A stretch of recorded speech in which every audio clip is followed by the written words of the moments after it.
Ele falou sobre os 3 únicos serviços que eu participei lá, que ficou em minha mente para sempre. Um foi intitulado de Idolatria Cristã. Outro tinha o título O Super Engano de uma Nova Era Gloriosa, que eu digo que se aplica para a nova era hoje, isto era em 1946. E o outro era O Grande Conselho Geral de Satanás de 1700. E eu devo dizer que estas coisas eu ouvi lá.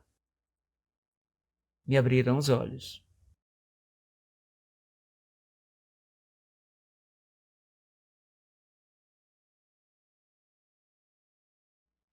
Em primeiro lugar, algumas palavras sobre o Grande Conselho Geral. Ok. No início de 1700, disse o sumo sacerdote, Satanás e todos os seus espíritos conselheiros realizaram um grande conselho geral com o objetivo em mente. Foi para se preparar para a grande era industrial que logo iria arrebentar sobre o mundo. E Lúcifer também previu uma outra era grande que estava a seguir, onde tremendas descobertas científicas seriam feitas pelas pessoas. E nós entraríamos em uma era única que iria mudar a maneira que todos vivem. Também serviria para introduzir o fim dos tempos e o fim do grande conflito entre as forças do bem e do mal. E o sacerdote disse que Lúcifer vinha estudando a Bíblia e encontrou em Daniel 12:4, onde somos informados sobre o tempo do fim. Muitos correrão de uma parte para outra e o conhecimento se multiplicará. Ele entendeu que estávamos chegando a esse ponto e que ele esteve com todos os espíritos conselheiros para mudar os seus modos de operação a fim de iludir as pessoas e encontrar uma maneira em que as pessoas iriam se incapacitar de serem membros do reino de Cristo. Ele foi muito sincero sobre isso, sim, e dizendo a você e ao resto do grupo, 60 ou 70 pessoas lá, os planos que Lúcifer tinha revelado a ele. E no momento em que o conselho chegou ao fim, eles tiveram 3 principais políticas que iriam ser seguidas.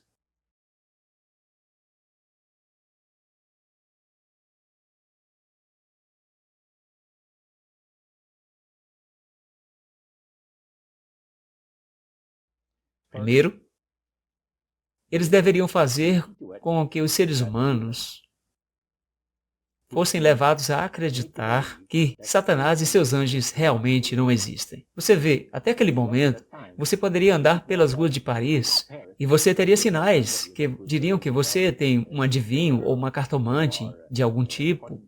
E se você quiser colocar uma maldição sobre alguém, você poderia ir e ver essa outra senhora de idade lá, você sabe, as bruxas antigas. Mas agora isso tinha que mudar.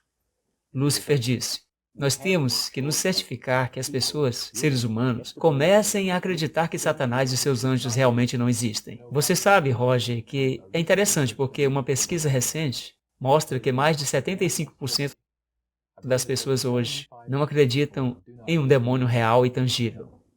Mas há um? Oh, sim.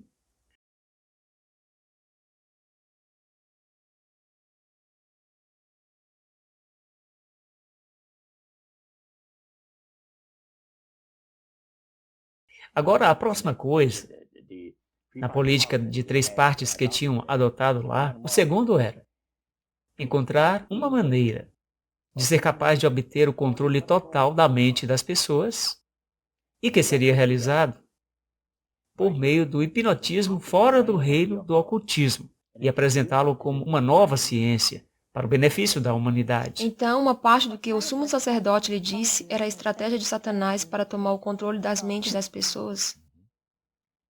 Eles sentiram que, tomando o hipnotismo fora do reino do ocultismo, e introduzindo como uma ciência para o benefício da humanidade, poderiam então usar pessoas de grande renome,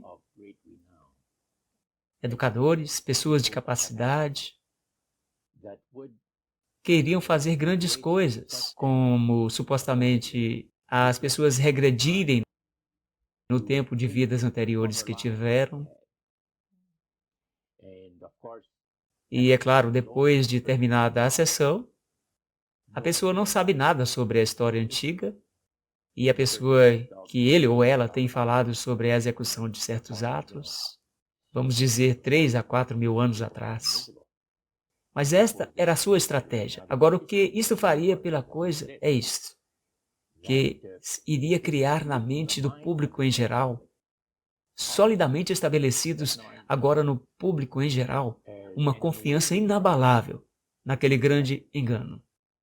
Em outras palavras, as pessoas que acreditam nisso, essa pessoa foi hipnotizada, foi regredida no tempo para vidas passadas. E fez isso, que fez aquilo, e sem engano, talvez Alexandre, o Grande, diremos, ou alguns de seus generais. E as pessoas, depois de terminada a sessão, saem do hipnotismo e ele ou ela não sabem o que estão falando. Portanto, agora esta seria uma forma de descristianização do mundo ocidental através da avenida do misticismo. Agora chegou o tempo quando Lúcifer decidiu que ele tinha que escolher uma pessoa para começar essa coisa.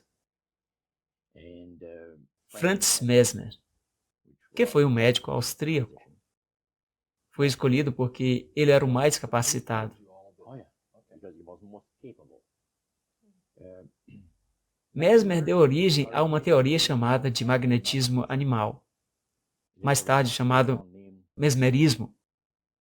Mesmer foi conduzido pelo espírito, isto é o que disse o sacerdote, foi conduzido pelos espíritos a crer que certas pessoas têm uma influência magnética dentro de si, que iria fazer com que tenham um grande poder sobre outras pessoas, até mesmo ao ponto de colocá-los em um transe.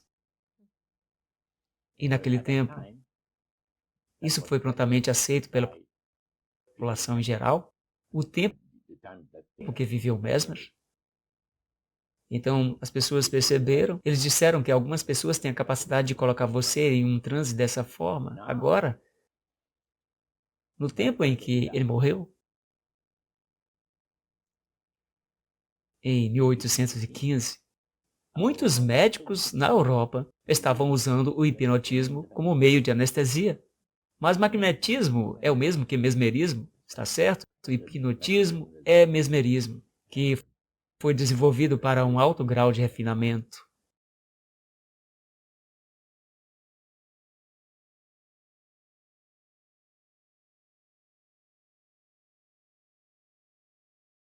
E quais foram esses 3 pontos que nós temos, Roger? As 3 coisas foram, número 1, que Satanás não queria que a família humana pensasse que ele e seus anjos existem. O segundo ponto que você disse tinha a ver com tomar o controle das mentes das pessoas, está certo. O terceiro ponto seria o quê? Era destruir a Bíblia sem queimá-la. E qual foi a estratégia nisso? Nisso, ele disse que um indivíduo com o nome de Darwin e outro indivíduo com o nome de Thomas Henry Huxley seriam usados pelos espíritos porque, em sua infância, tinham sido hipnotizados por médicos e eles deduziram que seriam realmente bons súditos para levar as pessoas para essa crença que eles tinham, que Satanás queria trazer para a vida das pessoas.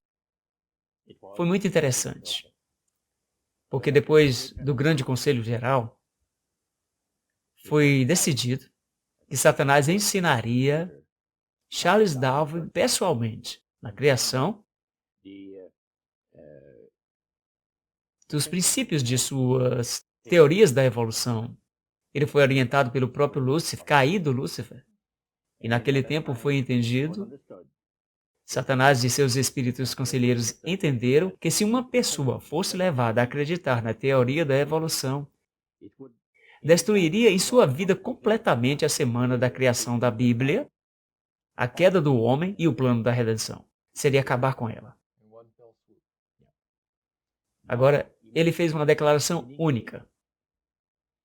Ele disse que, de acordo com os espíritos, qualquer que ensina a teoria da evolução é considerado para ser um ministro de um grande sistema religioso. Você vê que eles chamam de um sistema religioso a teoria da evolução, porque é um sistema de escolarização das pessoas e levando-os a se desqualificarem de serem membros do reino de Cristo. Ele disse que todo professor dessa teoria é reconhecido pelos espíritos como uma pessoa de grande valor e recebe uma unção muito especial do próprio Satanás, dando grande poder de induzir a cegueira espiritual para convencer e converter. 3 capacidades são dadas aos professores de teoria. Então, isso não é tudo. O sacerdote disse que Satanás considera os professores da teoria da evolução seres tão valiosos para ele que, à vista de todos os habitantes das galáxias, ele atribui um séquito de brilhantes formosos anjos para acompanhar aquele educador por todo o resto de sua vida. E que, aos olhos dos habitantes das galáxias, é a maior honra que ele pode conferir a seus trabalhadores entre os homens sobre a humanidade, até que a controvérsia termine. Isso foi bastante esclarecedor.